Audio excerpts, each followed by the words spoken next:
ये जगह कोई उत्तराखंड की पहाड़ी नहीं है या हिमाचल की पहाड़ी नहीं है, ये जोधपुर का सिद्धनाथ महादेव मंदिर की पहाड़ियाँ हैं। और यहाँ पे है अद्भुत सिद्धनाथ मंदिर। और यहाँ पे बोला जाता है कि यहाँ के एक संत है नारायण स्वामी जी, जो रात के टाइम में शेर बन जाते थे। तो पूरी हिस्ट्री, पूरा इतिहास, सब कुछ मैं आपको इस वीडियो में बताने वाला हूँ। लास्ट तक ज़रूर देखिएगा। वीडियो पसंद आए तो लाइक करना, और चैनल पर नए हैं तो पहले सब्सक्राइब कर दीजिए। बारिश का मौसम है और बारिश के मौसम में मैं यहाँ आ चुका हूँ। और बारिश के मौसम में ये एक तरह का स्वर्ग है, जोधपुर का सबसे सबसे अच्छी जगह बोल सकते हैं आप इसको। यहाँ कैसे आना है तो मैं आपको बता देता हूँ। आप अगर रेलवे स्टेशन से या ट्रेन से आ रहे हैं, जोधपुर के बाहर से हैं, तो रेलवे स्टेशन से सिद्धनाथ का मंदिर 12 से 13 किलोमीटर दूर पड़ता है। और वहाँ से आप टैक्सी लेके या फिर अपनी कोई भी रेंटल बाइक लेके भी आ सकते हैं। इसके अलावा अगर आप बस से आते हैं तो राई का बाग बस स्टैंड है पावटा के अंदर, वो वहाँ से लगभग 15 किलोमीटर दूर है सिद्धनाथ मंदिर से। तो वहाँ से भी आप कोई पब्लिक ट्रांसपोर्ट से गाड़ी लेके आ सकते हैं। डायरेक्ट कोई सिटी बस यहाँ तक नहीं आती, आप वहाँ से टैक्सी लेके आ सकते हैं। तो मैं आ गया हूँ सिद्धनाथ। यहाँ से आपका नज़ारा देखेंगे, इतना खूबसूरत है। साइड में कायलाना लेक। फिर यहाँ से हम शुरू करते हैं स्टार्टिंग। अपनी गाड़ी नीचे ही पार्क करनी पड़ती है। लगभग 400 सीढ़ियाँ आपको यहाँ से चढ़नी पड़ती है। तो काफ़ी ऊंची है, चढ़ाई है यहाँ से। तो आप देख सकते हैं अभी चढ़ाई यहाँ से शुरू हो चुकी है। बारिश का मौसम है, एकदम मैं बारिश के मौसम में आया हूँ, क्योंकि बारिश के मौसम में ही, सावन के अंदर आप यहाँ आते हैं तो आपको इतना अच्छा मतलब कि फील होगा, इतनी अच्छी वाइब्स आती है। सावन सोमवार के यहाँ पे जो शिव जी का प्राकृतिक मंदिर है, बहुत ही शानदार लगता है। बोलते हैं कि 1932 के अंदर परम योगी संत नारायण स्वामी जी, संत थे एकनाथ रानाडे के साथ में जोधपुर आए थे। इन पहाड़ियों के अंदर एक पुराना शिव मंदिर था, वहाँ उन्होंने यहाँ पे शिव मंदिर देखा था और उनको ये जगह बहुत अच्छी लगी थी। जो प्राकृतिक शिव मंदिर है उनके भी मैं आपको दर्शन कराऊंगा। उसके बाद में सारी चीज़ें मैं आपको बताऊंगा। नारायण स्वामी जी जो बोलते हैं कि कहाँ से आए थे, किसी को ज़्यादा इनका डिटेल्स में नहीं पता, लेकिन बोलते हैं कि ये एक आर्मी के अंदर थे और उसके बाद में वो बहुत ही अध्यात्म के अंदर लीन थे। तो बोलते हैं कि एक बार वो सेना में थे, उस टाइम अंग्रेज़ों का राज था, तो वो अपने भक्ति में लगे हुए थे और उनकी ड्यूटी चल रही थी। उनको पता नहीं था, लेकिन उस टाइम उनका कुछ प्रमोशन वगैरह होना था। लेकिन हुआ ऐसा कि वो ड्यूटी में थे, लेकिन जब वो वापस आए तो भूल चुके थे कि मैं ड्यूटी पे हूँ। तो जैसे ही वापस आए तो देखा कि उनकी जगह कोई और ड्यूटी कर रहा था और उनको प्रमोशन हो गया था। उनको पता चल चुका था कि मेरी जगह भगवान स्वयं ड्यूटी की थी। ये एक चीज़ लिखित में ऐसा प्रूफ मिलता है यहाँ पे। उसके बाद में उन्होंने सब कुछ छोड़ दिया और एकदम से ये भगवान की भक्ति में लीन हो गए, भोलेनाथ की। तो यहाँ से देखिए डायरेक्ट रास्ता भी है, लेकिन मैं अभी गुफा जाने वाले रास्ते से चल रहा हूँ, जो कि इस तरह का रास्ता है। ज़्यादातर लोग इस रास्ते से नहीं जाते हैं, क्योंकि ज़्यादातर लोग सिर्फ मंदिर तक जाते हैं, गुफा तक बहुत कम लोगों को पता भी नहीं है, बाहर के लोगों को ज़्यादा। तो मैं कुछ जंगल वाले रास्ते से लेके जाता हूँ। एक ट्रैकिंग वाला रास्ता है, जहाँ से वाइब्स ऐसे आएंगे आपको कि आप भूल भी नहीं पाएंगे। और फ़ोटो शूट तो इतनी अच्छी होती है कि मुझे जोधपुर में इससे अच्छी जगह कहीं भी नहीं लगी। तो आप ये चीज़ सोच सकते हैं, एकदम ये पवित्र जगह है। पहली बात तो ये है कि सबसे पवित्र जगहों में यहाँ पे बहुत सारे मंदिर भी आएंगे। और ये एक तपोभूमि है, यहाँ पे बहुत सारे संतों ने तपस्या कर रखी कि यहाँ जो। उसके बाद में मैं आपको बता देता हूँ, नारायण स्वामी जी के बाद में 1970 में उनका ब्रह्मलीन हो गए थे वो। उसके बाद में उन्होंने अपने शिष्य गौरी शंकर जी को उत्तराधिकारी घोषित किया था, जिनको हम नेपाली बाबा बोलते हैं। नेपाली बाबा ज़्यादातर मौन रहते थे, बोलते नहीं थे किसी से भी, कभी बात नहीं करते थे, सिर्फ इशारों में बोलते थे। तो देखिए सबसे पहले यहाँ रामदेव जी का मंदिर आ रहा है रास्ते में, ऊपर से पानी के झरना आ रहा है, बहुत ही अलौकिक लग रहा है, इतना सुंदर लग रहा है नज़ारा। उसके बाद ये रास्ता है, थोड़ा फिसलन भरा भी है, सावधानी से आपको यहाँ पे जाना चाहिए। और फिर उसके बाद में क्या होता है कि गौरी शंकर जी जो हाथों से दिव्यांग थे, हाथ पैर उनके ज़्यादा काम नहीं करते थे और खुद मौन रहते थे, तो उन्होंने अपने हाथों से इस मंदिर को बनाया था। मंदिर इतना अद्भुत है, इतनी कलाकारी मैं आपको इस मंदिर में बताने वाला हूँ कि एक दिव्यांग हाथों से उन्होंने 355 सीढ़ियाँ बनाई थी और मंदिर बनाया था अपने गुरु की, जो गुरु जी थे उनके बाद में नारायण स्वामी जी का याद में उन्होंने बहुत मेहनत करी थी उन्होंने इस मंदिर के अंदर। और नारायण स्वामी जी का बोलते हैं कि रात के समय के अंदर वो शेर बन जाते थे। तो अब मैं आ गया हूँ श्री नारायण स्वामी जी की प्रथम तपोस्थली गुफा 1927 के अंदर। वो यहाँ पे आप देख सकते हैं 1927 से यहाँ पे उन्होंने तपस्या करी थी, वो गुफा यहीं पे है जो अभी मैं आपको बताने वाला हूँ। रास्ते में झरनों का आनंद लीजिए, एक से बढ़ के एक यहाँ झरने चल रहे हैं पानी के अंदर, आप देख सकते हैं। क्योंकि बारिश का मौसम है, सावन के अंदर ये नज़ारा आपको मिलेगा सिर्फ यहीं पे, और कहीं भी ऐसे नज़ारे आपको नहीं मिलेंगे। ऐसी वाइब्स आएगी जैसे आप कोई उत्तराखंड के अंदर हो।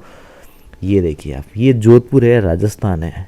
आप जैसे कि राजस्थान के बारे में बोलते हैं कि पानी नहीं है या फिर सूखा है, रेगिस्तान है, डेजर्ट है, लेकिन यहाँ आएंगे ना आप इस चीज़ को भूल जाएंगे आप कि ये राजस्थान हो भी सकता है या जोधपुर है। तो चलिए हम चलेंगे अब नेपाली बाबा की गुफा, जहाँ पे उन्होंने गुफा के अंदर बोलते हैं कि ये अपनी तपस्या करते थे, 5 बजे के बाद यहाँ आना अलाउ नहीं था किसी का। बोलते हैं कि रात के टाइम में ये शहर बन के रहते थे यहाँ पे। अब देखिए ये चीज़ें सुनी सुनाई है। तो यही वो गुफा है जहाँ पे मैं अभी आपको लेके जा रहा हूँ। ये मंदिर है, गुरु पूर्णिमा का अभी टाइम था तो एकदम सज के तैयार है। अभी सावन का महीना है। तो देखिए एक साइड में नारायण स्वामी जी और बीच में नेपाली बाबा बैठे हैं, और ऊपर ये गुफा है। बाहर की साइड का ये नज़ारा आप देख रहे हैं, उनकी चरण पादुकाएं नीचे बनी हुई है। और ये 2 गुफा है, एक साइड में आप देख सकते हैं, एक दादा जी नीचे लिखा हुआ है कुछ, यहाँ एक 2 जगह गुफा। ये है नारायण स्वामी जी की गुफा, उनके शिष्य गौरी शंकर जी की, जिनको हम नेपाली बाबा बोलते हैं, उनकी गुफा है जो ये साइड में है।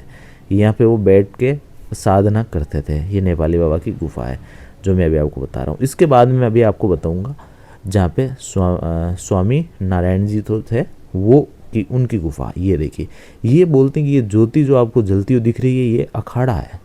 यहाँ पे कभी भी ये बंद नहीं होती, हमेशा ये चालू रहती है, भले आप कभी भी आएंगे। तो ये देखिए, मैं कई बार आया हूँ, लेकिन मुझे दर्शन करने का पहली बार ही मौका मिल रहा है आज। मैं आपको भी दर्शन करवा रहा हूँ। तो ये है पूरा यहाँ पे तपोस्थली गुफा दादा दरबार की। उसके बाद आप फिर चले जाइए, अंदर से रास्ता है, और आप आते टाइम भी मंदिर से आ सकते हैं, जाते टाइम। बीच में एक शिवलिंग भी आएगा जहाँ पे कुछ बैठ के लोग यहाँ पे साधना वगैरह करते हैं। तो उसके पास में एक नर्मदेश्वर माता, नर्मदा माता का मंदिर है। पीछे की साइड कायलाना का बहुत ही अच्छा नज़ारा, और पहाड़, और ये देखिए आप माता के आप दर्शन करिए। ये बहुत कम लोग होते हैं जो इस साइड में आते हैं। यहाँ पे बहुत सारे एक से बढ़ के एक मंदिर है। ये चीज़ देखिए आप। तो माता के दर्शन कर लीजिए, और अभी तक चैनल को सब्सक्राइब नहीं किया तो प्लीज़ सब्सक्राइब कर लीजिए, और कमेंट में हर हर महादेव लिखिए। ऐसे व्यू आएगा साइड से, जैसे कि आप कोई वैष्णो देवी के मंदिर के आप देख रहे हो, वैसा व्यू आपको यहाँ से मंदिर में आपको मिलेगा। तो अब चलते हैं आगे की साइड में, तो देखते हैं रास्ता। आप रास्ते का आनंद लीजिए, बहुत ही अच्छा, मतलब कि आप ये फील नहीं कर सकते कि आप वास्तव में जोधपुर में, भूल जाएंगे इस चीज़ को कि आप जोधपुर के अंदर है। उसके बाद में यहाँ पे देखिए, नेपाली बाबा ने 10 फरवरी 1990 में, वो भी उनका भी ब्रह्मलीन हो गए थे वो। तो फिर उसके बाद में अभी वर्तमान में पंचदश नाम जूना अखाड़ा के मुनीश्वर गिरी जी है, वो अभी महंत है, जो कि सिद्धनाथ और अचलनाथ मंदिर का संचालन करते हैं। या फिर काला गोरा भैरव जी का मंदिर भी रास्ते में पड़ेगा, उनके भी आप दर्शन करिए, और फिर चलिए रास्ते में। तो यहाँ पे देखिए, यहाँ पे एक मंदिर आएगा पंचमुखी बालाजी का, वो भी यही है। रास्ते में आप जैसे जैसे आगे बढ़ेंगे तो एक से बढ़ के एक, मैंने बोला था बहुत सारे मंदिर यहाँ पे आने वाले हैं। तो मेरा कुछ कैमरे में पानी भी चला गया था यहाँ पे, क्योंकि बारिश का मौसम था, तो मुझे बहुत ज़्यादा दिक्कत भी हुई थी। तो ये देखिए, ये है पंचमुखी बालाजी का। ज़रूर आप जय श्री राम लिखिए कमेंट में, और चलते हैं फिर हम आगे। तो यहाँ पे देखिए कुछ लोग आते हैं, बहुत कम लोग यहाँ तक पहुँचते हैं। वैसे मैं आपको बता देता हूँ, जिनको रास्ता पता होता है वो आते हैं, या फिर कुछ चला के आते हैं, वो अलग बात है। बाकी कई लोगों के पता नहीं होता। मैं पूरी तरह से यहाँ से भीग चुका हूँ पानी में, और फिर भी मैं चल रहा हूँ। हर चीज़ मेरे को आज दर्शन भी करवाने हैं आपको, और ख़ुद को भी करने हैं। तो ये रास्ता देखिए आप, इस तरह से पत्थर जो आप देख रहे हैं, गेट बोलते हैं कि नेपाली बाबा जो दिव्यांग थे, हाथ उनके काम नहीं करते थे, लेकिन उन्होंने अपने हाथों से ये सब पूरा रास्ता बनाया था उस टाइम। साइड के अंदर आर्मी एरिया है, तो वहाँ पे फ़ोटोशूट या फिर ड्रोन इस जगह पे अलाउ नहीं है बिल्कुल भी। और यहाँ पे साइड का नज़ारा आप देख सकते हैं। एक साइड में, इस साइड में जो मैं बता रहा हूँ, इस साइड के अंदर एक और मंदिर भी है जो कि हर कोई नहीं जानता। यहाँ बीच में एक बकरे की समाधि नाम से एक चबूतरा बना हुआ। अब ये बकरे की समाधि क्या है मुझे ज़्यादा पता नहीं, अगर आपको पता हो तो मुझे ज़रूर बताना, अगली बार आपको डिटेल से बताऊँगा। तो यहाँ से देखिए कुछ समाधियाँ भी यहाँ आएगी, जहाँ पे अब मैं आपको लेके जा रहा हूँ। एक गुफा है नीचे की साइड में, जहाँ पे एक धूणा है, जहाँ पे संत महात्मा जो तपस्या करते थे, ऊपर शिव जी की बहुत ही प्यारी सुंदर प्रतिमा लगा रखी है, नमो नारायण यहाँ पे लिखा हुआ है। तो अब चलते हैं नीचे, ओम नमः शिवाय, ओम नमो नारायण यहाँ पे लिखा हुआ है। तो यहाँ बहुत ही अच्छी और बहुत ही शानदार पेंटिंग यहाँ पे बनी हुई है। अब मैं चलूँगा नीचे गुफा के अंदर, लेके जा रहा हूँ आपको। और गुफा के अंदर प्राकृतिक रूप से पानी टपकता रहता है, मैं आपको दिखाऊंगा एनी टाइम। यहाँ पे पानी इस तरह से जैसे कि अंदर बारिश हो रही है और ऊपर पूरी बड़े बड़ी चट्टान है और अंदर से पानी एनी टाइम टपकता ही रहता है। तो ये देखिए गुफा का रास्ता नीचे से भी है और मैं ऊपर से भी यहाँ से सीधा आपको ले जाता हूँ। आप चाहें तो नीचे से भी आ सकते हैं, 2 रास्ते हैं इसके। ये देखिए आप ये अंदर अभी अंधेरा है, मैं लाइट लगा लेता हूँ। पहले आप आगे का देख लीजिए, पूरा पत्थर है, पूरा चट्टान है, पूरा पहाड़ है ऊपर की साइड। और ये देखिए आप पूरा आप देख सकते हैं ऊपर से पानी आ रहा है, पत्थर के अंदर से पानी नीचे टपकता रहता है। ये बारिश के मौसम में टपकता, हमेशा इस तरह से नहीं होता है। बारिश के अंदर आएंगे तो मैं बोल रहा हूँ आपको एक अलग तरीके की वाइब्स आएगी और अलग ही एक पॉजिटिविटी यहाँ मिलने वाली है आपको। तो मैं आ गया हूँ वापस से बाहर और अब मैं आपको सिद्धनाथ भगवान के दर्शन करवाता हूँ। सिद्धनाथ शिवलिंग है जो कि प्राकृतिक शिवलिंग है और यहाँ पे ऐसा शिवलिंग है जो और कहीं भी नहीं मिलेगा। बोलते हैं कि लटकता हुआ शिवलिंग है, जिस तरह से गाय का थन होता है उसी तरह से इस तरह से लटकता हुआ शिवलिंग है जो सिर्फ एकमात्र यहीं पे है और ये प्राकृतिक शिवलिंग है। तो बोलो हर हर महादेव और चलते हैं श्री सिद्धनाथ महादेव मंदिर के दर्शन करने। बहुत ही प्राचीन मंदिर है, 600 साल पुराना ये मंदिर, जहाँ पे मैं अभी दर्शन आपको करवाने वाला हूँ। और बहुत सारे भक्त अभी आ रहे हैं क्योंकि सावन का महीना चल रहा है और ऊपर बारिश भी हो रही है। तो देखिए ये पहले भैरव जी मंदिर आता है रास्ते के अंदर, तो भैरव जी के भी आप दर्शन कर लीजिए। उसके बाद हम चलते हैं श्री सिद्धनाथ महादेव के दर्शन करने। तो अब आप देखिए उसके पास में सिद्धनाथ महादेव के आप दर्शन करेंगे तो पास में 12 शिवलिंग और रखे हुए हैं जो कि वो भी प्राकृतिक है। 12 ज्योतिर्लिंग है पूरे के पूरे यहाँ पे, जो आपको यहाँ पे दर्शन करने के मिलेंगे। ये 12 ज्योतिर्लिंग है जो कि आप अभी दर्शन कर रहे हैं, ये भी पूरे प्राकृतिक है, एकदम अलग ही है। ये देखिए आप मेन शिवलिंग के आप दर्शन कर रहे हैं अभी। ये ऐसा शिवलिंग है जो कहीं पे भी नहीं है। और फिर हनुमान जी का मंदिर भी है जस्ट बाहर, वहाँ पे आप भी यहाँ पे दर्शन कर लीजिए। तो यहाँ पे बहुत सारे लोग यहाँ पे देखिए आ चुके हैं, मैं अभी दर्शन करवा दिया। अब मैं आपको चलूँगा नेपाली बाबा ने जो अपने हाथों से मंदिर बनाए थे वो बताऊँगा, क्योंकि नेपाली बाबा ने 30 साल तक यहाँ मेहनत करके ये मंदिर यहाँ पे बनवाए थे। मंदिर के आसपास बहुत सारे पौधे भी उन्होंने लगवाए थे, जिसमें बेलपत्र है, बरगद है और भी बहुत सारे पौधे लगाए थे। यहाँ जैसे जैसे आएंगे तो बहुत ही एकदम इसका जो परिसर है बहुत बड़ा है। मंदिर के अंदर भोजनशाला है, खाना खा सकते हैं। यहाँ पे जूते खोल के अंदर जाना है और बेल्ट पहन के आप यहाँ नहीं जा सकते। देखिए यहाँ पे जो अभी महंत हैं जो यहाँ पे तपस्या करते हैं, सामने नेपाली बाबा का आपको फ़ोटो दिख जाएगी। ये जो आप देख रहे हैं यहाँ के अभी जो कि मैंने बताया मुनीश्वर गिरी जी महंत है, यहाँ के संत है, वो आपको यहाँ पे उनके दर्शन होंगे। बाकी यहाँ पे बहुत सारी फ़ोटोज़ वगैरह आपको मिल जाएगी जो कि पहले जितने भी संत हुए हैं उनकी सारी फ़ोटो चित्र वगैरह आपको यहाँ पे पूरे फ्रेमिंग कर रखी है और आप सबके दर्शन यहाँ पे कर सकते हैं कुछ डिटेल के साथ। जो भी मुख्यमंत्री हुए, भैरू सिंह जी शेखावत हुए, वो सब यहाँ आ चुके हैं। जितने भी बड़े बड़े नेता लोग थे यहाँ लगभग आए हुए हैं, हमेशा आते रहते हैं दर्शन करने के लिए, क्योंकि जोधपुर का एक मुख्य मंदिर है और दूर दूर से यहाँ पे लोग आते हैं सिद्धनाथ मंदिर के दर्शन करने। अब जो ये मंदिर आप देख रहे हैं, इस मंदिर के अंदर गुंबद है जो के अंदर हर एक पत्थर के अंदर आप देखेंगे मंदिर के हर एक डिज़ाइन में शेषनाग और भगवान शिव जी का जो कि डिज़ाइन बनी हुई है। हर एक के अंदर देखें रामकृष्ण शिव जी के नाम इस गुंबद के ऊपर लिखे हुए हैं, 6 भाषा के अंदर लिखे गए हैं। ये चीज़ और कहीं भी आपको नहीं मिलेगी 6 भाषाओं के अंदर। बाकी के अंदर शेषनाग और भगवान के जो कि है फोटो आपको आकृति मिलेगी। ये स्वामी नारायण जी जो है, नारायण स्वामी जी, उनकी ये थी समाधि स्थल। उसके बाद में आप जाएंगे तो नेपाली बाबा का समाधि स्थल के आप दर्शन करेंगे। यहाँ पे जो अलग अलग जो तपस्या करते थे उनके धूणे बनाए हुए हैं जो कि आप देख सकते हैं। बाकी संतों के भी आपको समाधियाँ वगैरह है जो कि एक एक करके आप सारे यहाँ पे दर्शन करते जाए। जो भी संत हुए थे, नेपाली बाबा, मोनी बाबा, एक धूनी बाबा के नाम से भी एक संत है यहाँ पे, जो बोलते हैं कि वो कहीं भी जाते थे, यानी अंगारे, जलते हुए अंगारे अपने झोली में डाल के चल लेते थे। इतना मतलब तपस्वी यहाँ पे हुए हैं एक से बढ़ के। कि जो ये डिज़ाइन देख रहे हैं आप हर पत्थर पे इस तरह से देखिए, यहाँ कोई मशीन नहीं थी। सबसे बड़ी चीज़ आप देखिए, बिना मशीन के ये सारी चीज़ें इन्होंने ये करवाई है।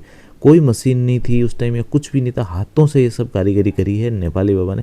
30 साल तक यहाँ मेहनत करके करवाई गई है। आप इस चीज़ को सोच के देखिए, आज के टाइम में बहुत सारी मशीनें आ गई, लेकिन उस टाइम कुछ भी उन्होंने मशीन यूज़ नहीं की थी। ये है यहाँ पे, ये नेपाली बाबा की जो है समाधि है, उनके आप दर्शन करें और कमेंट में नमो नारायण लिखिए। तो आप इस चीज़ को सोच के भी देख सकते हैं कि यहाँ बिना मशीनों की इस तरह से कोई काम करा जा सकता है। अब जो आप देख रहे हैं यहाँ पे कुछ ऊपर लिखा, आपने कितने किलो पढ़ाई की, एक कॉमेडी के लिए लिखा हुआ है, बाकी अंदर स्टैचू बना हुआ है, मूर्ति बनी हुई है। तो ये है स्वामी नारायण जी, जो भी मैं अभी बोला था कि ये शेर बन जाते थे, ऐसा हर लोग बोलते हैं। अब मैं नहीं बोल रहा, इच्छा मैंने भी सुना है इसलिए बोला था। देखिए इस चीज़ का कोई प्रूफ तो कुछ है नहीं, पर लोग बोलते हैं कि रात के टाइम में शेर बन जाते थे, 5 बजे के बाद इनके पास जाना अलाउड नहीं था, इस तरह से भी हमें बोलते हैं। बाकी यहाँ सिद्धनाथ मंदिर भी इन्होंने, जो आपने पहले देखा था, वो सिद्धनाथ जी का जो प्राचीन मंदिर है, और यहाँ पे सिद्धेश्वर नाम महादेव जी के नाम से उन्होंने एक शिवलिंग भी बनाया। इसके आगे एक संगमरमर से एकदम वाइट कलर से नंदी महाराज भी यहाँ पे है इनके आगे। और यहाँ और भी मंदिर है जो आप देख रहे हैं। तो एक से बढ़ के एक मंदिर आपने अभी यहाँ दर्शन करे हैं। और बाकी चीज़ें देखिए, ये जो मंदिर है, और जोधपुर के अंदर एक अचलनाथ मंदिर है एकदम घंटाघर के पास में, वो मंदिर और ये मंदिर दोनों एक ही हैं और एक ही संचालन होता है। तो आप ज़रूर दर्शन करने आए सिद्धनाथ महादेव जी के मंदिर। और ये जो सीढ़ियाँ देख रहे हैं आप, ये 355 सीढ़ियाँ जो नेपाली बाबा ने अपने हाथों से यहाँ पे बनवाई थी। और सामने का नज़ारा देखिए, मतलब दिल खुश हो जाएगा आपको लगेगा नहीं कि आप जोधपुर के अंदर हैं। ये बात मैंने आपको कई बार बोल दी है। तो यहाँ बहुत सारे लोग फ़ोटोशूट भी करवाते हैं और आते हैं। नीचे गौशाला भी है जिसके अंदर 300 से ज़्यादा गायें इस गौशाला के अंदर अभी भी है। तो अभी तक आपने मेरे चैनल को सब्सक्राइब नहीं किया है तो चैनल को सब्सक्राइब कर लीजिए और बेल आइकन भी दबा दीजिए। और कमेंट में एक अच्छा सा कमेंट लिख दीजिए, हर हर महादेव का नारा लगा दीजिए। और सिद्धनाथ महादेव आपको ज़रूर आना चाहिए। सबसे अच्छा जो आने का टाइम है वो है सावन का महीना। और इसके अलावा गर्मी में आप नहीं आइए, उसके अलावा अगर आप आना चाहें तो सर्दियों के मौसम में आए, बहुत ही अच्छा रहता है। बाकी आप मंदिर में कभी भी दर्शन करना आ सकते हैं। ये जो देखिए आप, ये सीढ़ियाँ क्या शानदार है, बहुत ही अच्छा लग रहा है आपको आके यहाँ पे। तो वीडियो ज़्यादा से ज़्यादा लोगों के साथ शेयर कीजिए ताकि सभी को ये चीज़ें सब देखने को मिले, क्योंकि कुछ लोग आते हैं लेकिन उनको पता नहीं होता है कि सिद्धनाथ मंदिर पूरा कैसे घूमें।